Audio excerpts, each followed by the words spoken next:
चलो 500 रुपया निकालो, चलो जाओ, भागो जल्दी भागो, हमें निकलने दो। 4 लाख मंदिर इस देश में ऐसे हैं जो आज मस्जिदों के नीचे दबे हुए हैं। ये लड़ाई केवल काशी और मथुरा की नहीं है। अस्सलाम वालेकुम दोस्तों, welcome back to our channel. I hope कि आप ठीक होंगे। सऊदी अरब और इंडिया के इस न्यूज़ बुलेटिन में बात करेंगे आज शिरमदान यानी इंडियन एम्बेसी जो भी सऊदी अरब में लोग रहते हैं उनसे कुछ चाह रही है कल 1 अक्टूबर। क्या है पूरा मामला आपको बताएंगे। इसी के साथ कार ड्राइवर जो सऊदी अरब में ड्राइव करते हैं उनके लिए एक अपडेट आ रही है। कल से एक नया नियम शुरू होने वाला है, वो आपको बताएंगे।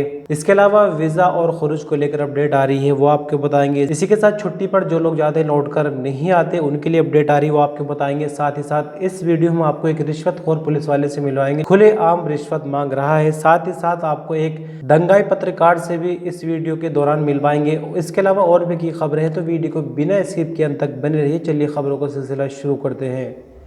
तो सबसे पहले बात कर लेते हैं हमारी प्यारी प्यारी इंडियन एम्बेसी यानी कि भारतीय, जो कि हर मुश्किल में हमारे साथ खड़ी है। बस हमें एक आवाज़ लगाने की ज़रूरत है। इनको यदि कॉल किया जाए तो रिंग भी नहीं बजने देते, पहली कॉल उठा लेते हैं। ईमेल किया जाए तो इधर से आपका ईमेल पूरी तरह से सेंड नहीं हो पाता, आपको उसका रिसीविंग मेल मिल जाता है।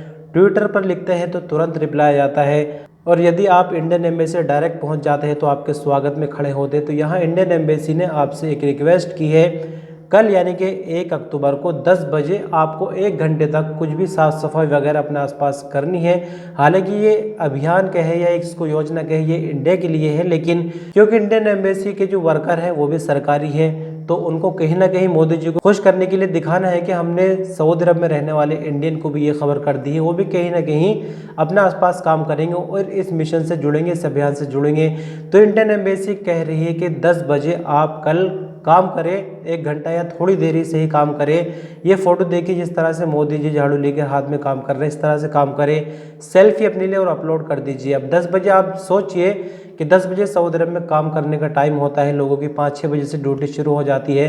तो ऐसे में आपको एक छुट्टी लेनी पड़ेगी। तो आप क्या इंडियन एम्बेसी के लिए छुट्टी भी नहीं ले सकते, क्योंकि जैसे कि मैंने बताया इंडियन एम्बेसी कितना ज़बरदस्त काम हमारे लिए करती है। तो यह इंडियन एम्बेसी ने मोदी जी को खुश करने के लिए सऊदी अरब में रहने वाली इंडियन कम्युनिटी को एक टास्क दे दिया है। ड्राइवर के लिए अपडेट आ रही है निकलकर, जैसे कि बार बार बताया जा रहा है। इंश्योरेंस के लिए ऑटोमेटिक चालान सिस्टम कल 1 अक्टूबर से शुरू हो जाएगा। तो यहाँ मैं फिर से रिमाइंड कर दूं कि जो गाड़ियाँ रोड पर निकलेंगी बिना इंश्योरेंस के, नंबर प्लेट के जरिए कैमरे लगे हुए हैं, वो कैप्चर करेंगे नंबर को और ऑटोमेटिक सिस्टम के जरिए चेक हो जाएगा। यदि इंश्योरेंस नहीं है गाड़ी का, रोड पर चलती है तो उनके मालिकों को चालान भेज दिया जाएगा। चालान की शुरुआत 100 रियाल से है और ये 150 रियाल तक हो सकती है। जद्दा से मक्का के लिए स्पेशली ये जो रोड है नया बन रहा है, हाईवे है एक बहुत ही ज़बरदस्त। एयरपोर्ट से ये लिंक है और ये मक्का मुकर्रमा पहुँचेगा। यहाँ आपको बता दें कि 70% काम जो है इस पर कंप्लीट लगभग हो चुका है और ये विशेषकर उम्रा विजिटर या फिर हज यात्रियों के लिए बन रहा है। यहाँ सिर्फ 35 मिनट लगेंगी एयरपोर्ट से निकलकर जो बंदे इस रोड को इस्तेमाल करेंगे उनको मक्का मुकर्रमा यानी हरम शरीफ पहुंचने में सिर्फ 35 मिनट लगेंगे, यानी घंटों का सफ़र यहाँ पर सिर्फ मिनटों में होने जा रहा है। ज़िशान खान इंडियन एम्बेसी से कुछ पूछ रहे हैं, स्क्रीनशॉट आपके सामने। इंडियन एम्बेसी की काफ़ी सारी तारीफ हम पहले ही कर चुके हैं, बहुत ज़्यादा कुछ कहने की ज़रूरत नहीं। ये पूछ रहे हैं कि 5 सितंबर 2020 को मैं सऊदी अरब से आया, वापस नहीं गया, 3 साल गुजर गए हैं, क्या मैं दोबारा जा सकता हूं? तो इस पर इन्होंने अपना इकामा नंबर भी लिखा है, लेकिन यहाँ पर इंडियन एम्बेसी अपना पल्ला झाड़ते हुए please check with Saudi embassy, यानी कि आप सऊदी एम्बेसी में नई दिल्ली में चले जाइए उनके दफ्तर में। आप चाहे बिहार के रहने वाले हो, चाहे आप राजस्थान के हो, हिमाचल प्रदेश के हो, कहीं के भी हो, आप दिल्ली एम्बेसी जाइए। क्योंकि जाहिर सी बात है कि जब यहाँ पर इंडियन एम्बेसी हेल्प करने से किनारा कर रही है तो सऊदी वालों को भला क्या फिक्र है हमारी। तो यहाँ में जवाज़ात का कानून आपको बता दूँ इसके लिए किस तरह से अप्लाई होता है। यदि कोई बंदा छुट्टी जाता है, कोई भी इलीगल एक्टिविटी में वो बंदा नहीं है, छुट्टी बंदा गया, तो सबसे पहले आप ये देखिए कि छुट्टी कितने दिनों की। यदि 2 महीने की छुट्टी है या 6 की है, उसको बाहर निकाल दीजिए। अब 6 महीने पूरे होने के बाद अपने दिनों को गिनिए कि किस तरह से 3 साल पूरे हो रहे हैं। यदि 3 साल कंप्लीट छुट्टी हटाकर हो जाते हैं तो वापस सऊदी अरब आ सकते हैं। एग्जाम्पल के लिए किसी बंदे की छुट्टी 6 महीने है तो उसको 6 महीने और 3 साल यानी 3.5 साल वेट करना होगा, दोबारा से फिर नई वीज़ा लेकर सऊदी अरब जा सकते हैं। रही बात एम्बेसी से पता करने की, सऊदी से तो इतना आसान नहीं है जितना कि यहाँ पर इंडियन एम्बेसी यानी भारतीय दूतावास की तरफ से लिख दिया गया है। एग्जिट एंट्री वीज़ा पर जब हम लोग जाते हैं तो उसके लिए बाकायदा जो पेपर होता है वो तो होता ही है, ऑनलाइन भी एग्जिट एंट्री की तारीख मौजूद होती है। तो यहाँ पर जवाब से पूछा यह है कि जब अपशिर अकाउंट में लॉगिन करते हैं तो उसकी तारीख कुछ और आ रही है, जबकि अगर हम लैपटॉप पर अपशिर को खोलते हैं, अपशिर अकाउंट को, उसमें कुछ और तारीख है। इसको कैसे एक जैसी करेंगे ताकि किसी तरह की कोई मुश्किल इमिग्रेशन काउंटर पर ना आए। तो यहाँ पर जवाजात का कहना है कि इसके लिए आप चाहे तो ऑनलाइन भी हेल्प ले सकते हैं या फिर जवाजात का नंबर है टेक्निकल इशू अगर ऐसे आते हैं 9200204005 इस नंबर पर कॉल कर सकते हैं। यहाँ एक और सवाल जवाजात से, एक टीचर जो कि सऊदी अरब में टीचिंग के प्रोफेशन पर कार्यरत है, उन्होंने पूछा है कि मैंने अपनी बीवी और अपनी बेटी को यहाँ पर विजिट वीज़ा पर बुलाया है, क्या मैं इसको इकामा में बदल सकता हूँ। तो देखिए सऊदी कानून के मुताबिक, जवाजात के कानून के मुताबिक ऐसा कोई भी नियम नहीं है कि आप विजिट वीज़ा को इकामा में बदल लें। विजिट वीज़ा वाले को चाहिए कि वो अपना टाइम ख़त्म होने से पहले सऊदी अरब से निकल जाए। विजिट वीज़ा को इकामे में बदलने का सऊदी अरब में कानून नहीं है। मुजफ्फरनगर में एक स्कूल में तृप्ता त्यागी एक मुस्लिम बच्चे की पिटाई कर देते ही वीडियो सोशल मीडिया पर वायरल हो जाता है, लेकिन 1 महीने से भी ज़्यादा का मामला है, कोई भी गिरफ्तारी अमल में नहीं आई। लेकिन जहां बात मुस्लिम की हो वहां गिरफ्तारी ना हो, ऐसा हो ही नहीं सकता। उत्तर प्रदेश के संभल की बात है। दूसरी बात मुजफ्फरनगर की है, आप उससे अच्छे से वाकिफ़ है। यहाँ पर एक शाइस्ता नामक टीचर ने एक बच्चे की सबक सुनाने पर या फिर काम वगैरह जैसे बच्चों को देते हैं उसके चलते पिटाई कर दी और ये बात भी मंजर आम पर आ गई और देखते ही देखते यहाँ पर टीचर शाइस्ता की गिरफ्तारी हो चुकी है, जबकि तृप्ता त्यागी के मामले में अभी तक कोई किसी तरह की गिरफ्तारी नहीं हुई। तो इस खबर से आप अच्छे से अंदाज़ा लगा सकते हैं कि कानून सबके लिए बराबर है। सऊदी अरब जिस तरह से तरक्की कर रहा है, G20 देशों में सबसे ज़्यादा तरक्की सऊदी अरब कर रहा है, हमने बीते दिनों भी आपको बताया।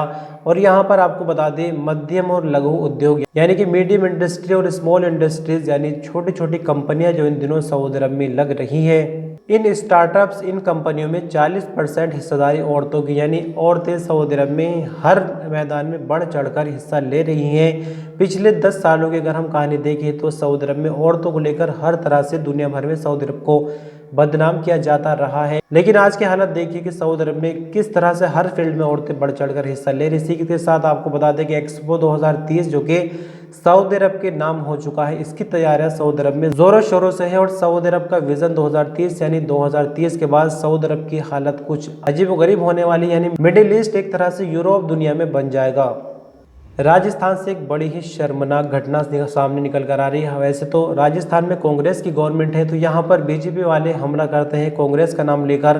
कल हम आपको कोई वीडियो बीजेपी के विधायक की भी दिखा देंगे जो पुलिस कर्मियों के साथ गाली गलौज कर रहा होगा। फिलहाल यहाँ पर जो खबर निकल कर आ रही है वो राजस्थान के श्योपुर से कांग्रेस के विधायक बाबू जंडेल ने एक महिला पुलिसकर्मी को गालियां दी है। तो ये वीडियो क्लिप देखिए और इसमें एक ऑडियो भी है, वो भी सुनिए। यहाँ सिर से वही सवाल है कि यहाँ कांग्रेस या बीजेपी की बात नहीं है, ऐसे लोगों को सबक जरूर मिलना चाहिए।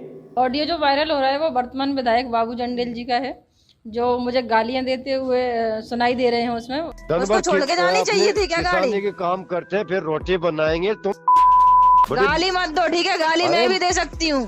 दौरान चेकिंग उनकी बाइक थाने पे रखवा दी थी, तो उनके समर्थक की थी, तो उन्होंने मुझे कॉल किया कि आपने ऐसे कैसे रखवा दी, तो मैंने उसको तो जब बात पुलिस वालों की चल ही रही है, उत्तर प्रदेश की राजधानी लखनऊ जहां पर योगी जी का सख्त कानून नाफिज है और गुंडों की तो कोई खैर ही नहीं, बाकी पुलिस वाले भी अच्छे से ड्यूटी दे रहे हैं। यहाँ पर एक वीडियो वायरल हो रही सोशल मीडिया पर, लखनऊ की वीडियो है, देखिए।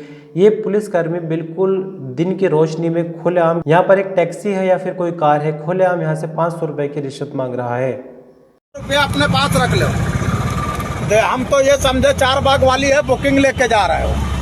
अरे हम लोग जागरण से जा रहे हैं करके आप लोग चलो 500 रुपया निकालो, चलो जाओ, भागो, जल्दी भागो, हमें निकलने दो।